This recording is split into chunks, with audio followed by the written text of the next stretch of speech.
Hey everyone, Eric Watson here, freelance writer, player of games, writer of words, recorder of videos, and a tabletop role-playing aficionado. Welcome to another DM's Guild review, my written and video review series. Take a look at the adventures and supplemental material at the Dungeon Masters Guild website. With this video, we'll be reviewing the food-themed book, A Gourmand's Guide to Gastromancy, designed by Daniel Kahn, along with several amazing designers. This review has been sponsored by the publisher, and a review copy has been provided for the purposes of this review. If you are interested in a sponsored review, you can reach me via email, Twitter DM, or Discord, or in my submission form at roguewatson.com.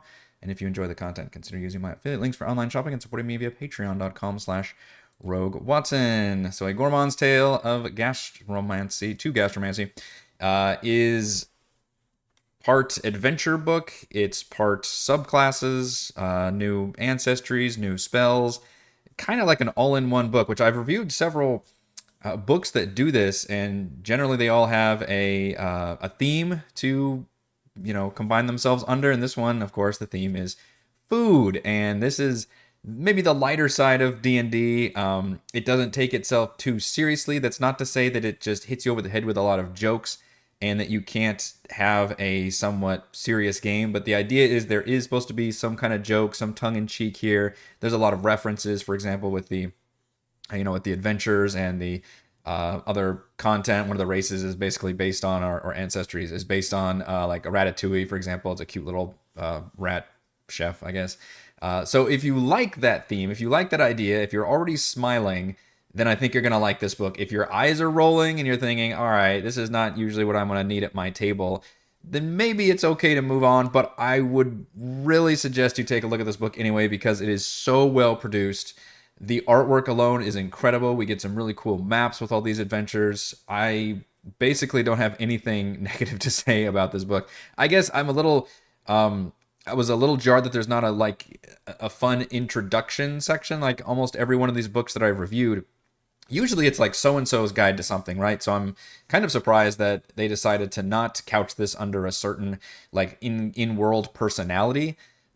Which, I've complained before that that's almost overly done in recent years that I've reviewed books, so maybe that's nice, but also it's just a Gourmand's Guide to Gastromancy, so there's no personality there, there's no like sidebars interjecting with some information, which is fine, because there's adventures here too, so that might seem like a little too weird, but on the other hand, we don't even get like a foreword that introduces the theme of the book and like, hey, food is great and food brings us together and here's some ideas with a bunch of food stuff. Like, it wouldn't have to be much, but there's nothing there. Instead, we just go right into the actual different bits of content, which I will go over the adventures first, because that's what first. I think the adventures are amazing in this book. They're all lower level.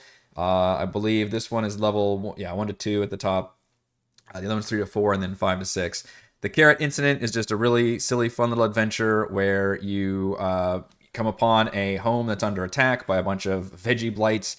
You defeat them. You end up going down into the cellar area and realizing that there's a kind of an evil necromancer spirit that's been recently unearthed and is manifesting his power through raising a bunch of vegetables that have been discarded by the child of the house, who does not want to eat her vegetables, which is, I think, a very classic theme.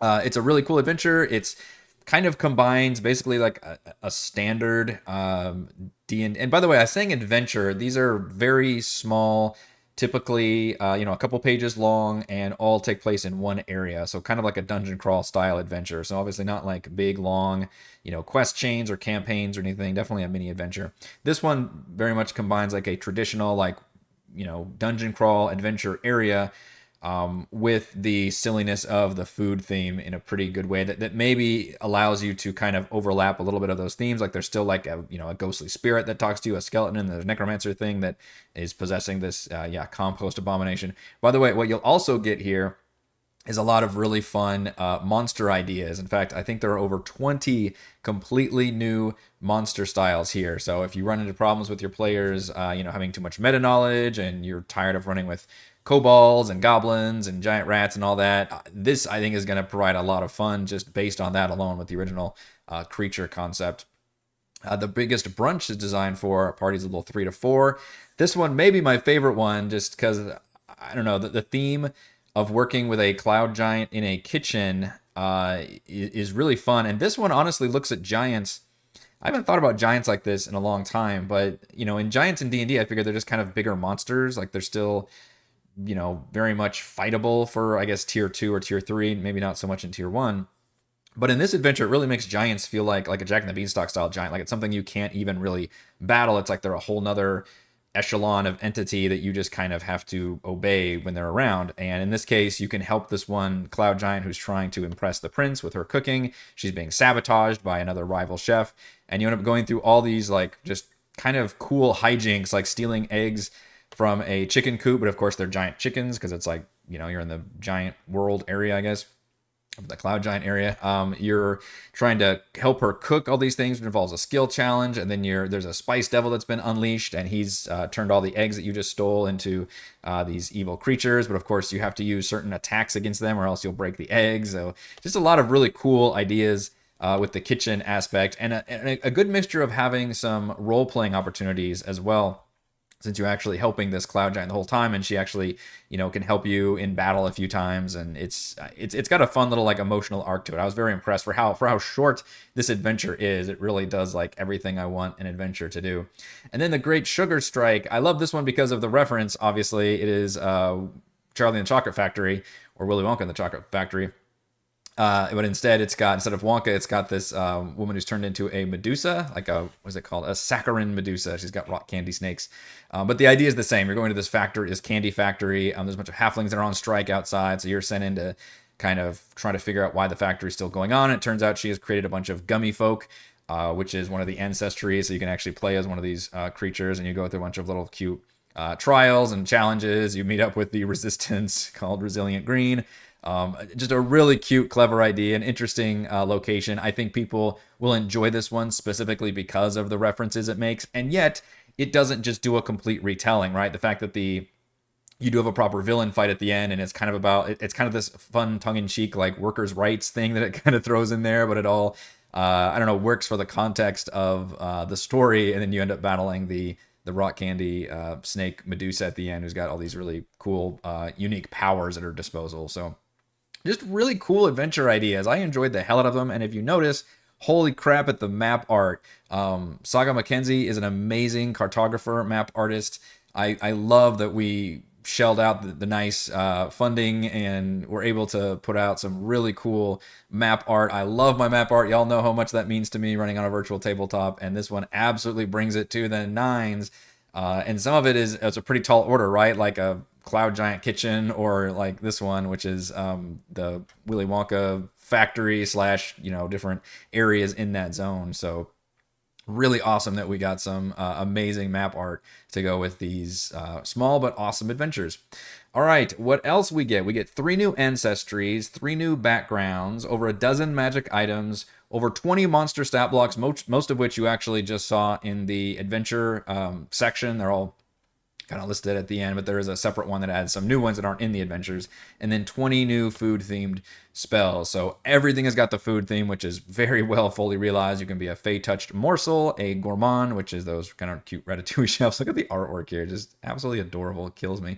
And the gummy folk, where you can be these little like Sour Patch Kids type gummy bear creatures. And from what I can tell, it combines the humor with like actual game mechanics that work pretty well and don't feel like they're too, like, I don't know, imbalanced or something. I think it's funny that the Sour Patch Gummy folk have like a acid attack and some advantage on saving throws against poison and disease. Like, they do some fun things with, yeah. And for like morsels, you can be either a pastry or a vegetable, and that would give you different abilities. And of course, a lot of it uses the new spells that are available.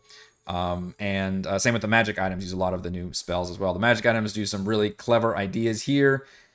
We've got a can of peas that you actually throw out, and all the peas scatter. You tell them to get some information, so that essentially like locate object or locate creature, but I just think it's funny that you're summoning a bunch of peas to go do that. There's a cheese shield you can equip that you can actually eat to gain hit points until eventually you eat your whole shield and it's no longer a shield.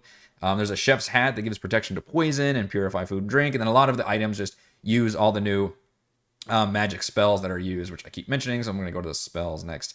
I think the spells might be some of my favorites, just because there's some really fun ideas here. Big B's Mighty Belch does a cone of thunder damage and can propel you backwards away from it. You can slow enemies by doing the candy coating ability, which is kind of part of what the Medusa could do. Her ability was to freeze people, but just harden them in a candy shell exterior.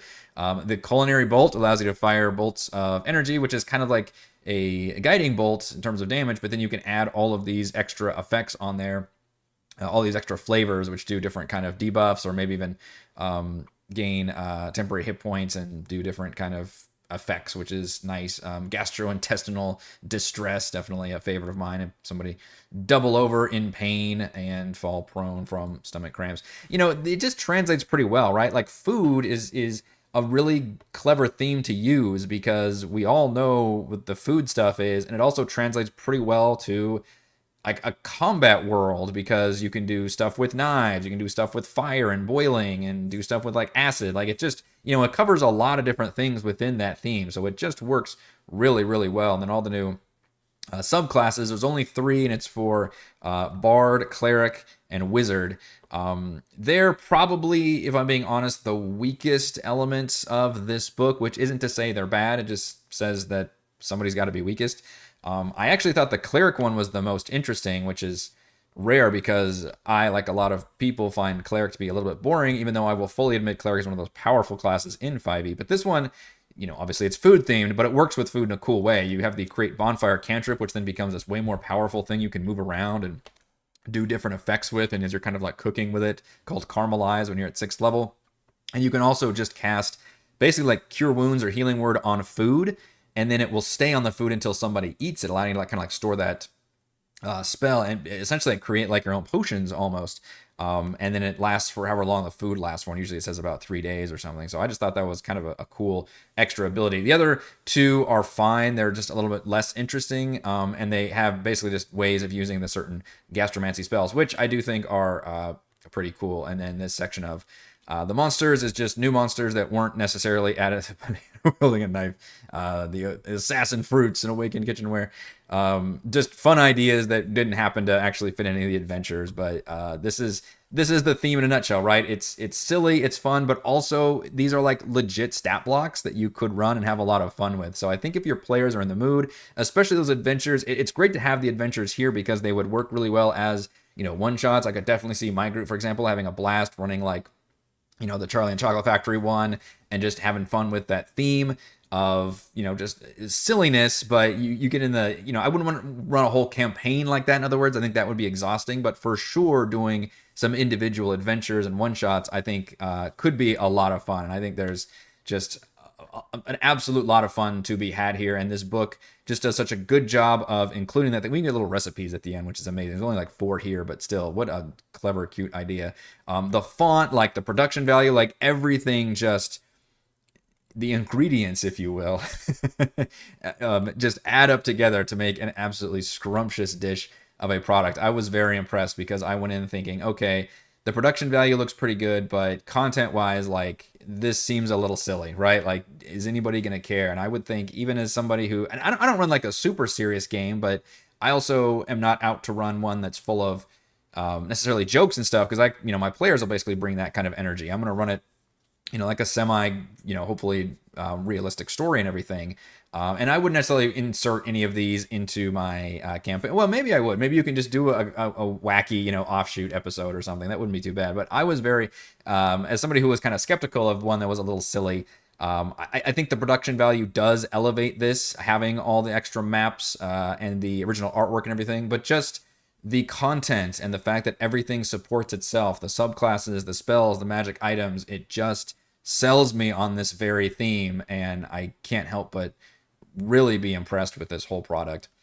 All right, let's go over my pros and cons for A Gourmand's Guide to Gastromancy. Pros: perfectly paced, well-written, fun adventures that wholly embrace the food theme. I loved these adventures. I'm so glad that they're front and center right at the beginning of this book, and I have nothing bad to say about any of them. I think they're great. The fact that they all in tier 1, they feel appropriate for their various levels. You're utilizing the new magic items, the new monsters, and the fact that we get at least one cool reference to Charlie and the Chocolate Factory, which is granted the obvious choice you're going to do if you're thinking food theme and like a D&D style adventure, but still, I'm glad it was done here, and I'm glad it's done in a way that actually was not just a complete retelling, but feels very interesting and and even original. And the other two are also just very fun food-themed adventures. Pro, incredibly detailed, gorgeous maps. My goodness, this map art is so freaking good. I love it. Yes, we get, I reached out to the designer, made sure you're going to get separate downloads for like gridded, non-gridded versions, everything VTT friendly, basically, which is exactly what I want to hear. Just absolutely incredible. And yes, that certainly helps elevate. Look at the little cute fucking carrot border you get around this thing. It elevates the whole product to a whole new level for me. Pro, over a dozen cute and clever magic items. I was particularly impressed with the magic items and my my fourth pro, which is the food-themed spells. Both of those just really cool ideas. And this is something that you could use in a normally serious game. You could insert some of these. Maybe the spells would be harder to insert, I think, but you could use those as abilities for the magic items, which is what about like a third of the magic items are. They're like, hey, this can cast these certain spells, and if you wanted to not include the spells, that's fine. You could just include the magic item, and those would be the easiest thing to drop into a table. For whatever reason, it's just kind of a fun, cool idea for a food themed item. So I mean, you're gonna find something you like in here, I think.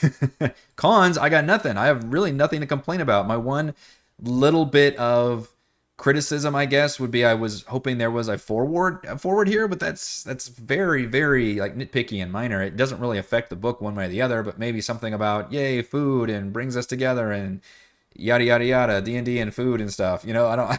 Obviously, I'm not the one writing the forward here, but just some kind of introduction. Only because books that are including of a whole bunch of different things, I think it helps to have some kind of overarching introduction in the middle, explaining kind of the theme and what's going on here. But obviously the theme is also very readily apparent. Final verdict. Full of incredible artwork, clever monsters and magic items, interesting spells, and several well-written fun adventures, A Gourmand's Guide to Gastromancy has something for everyone who enjoys the lighter side of D&D. Thank you everyone for watching this video review. You can see my written review at roguewatson.com. You can watch more reviews and follow our own D&D adventures here on my YouTube channel, and you can support my work at patreon.com/roguewatson. Thank you.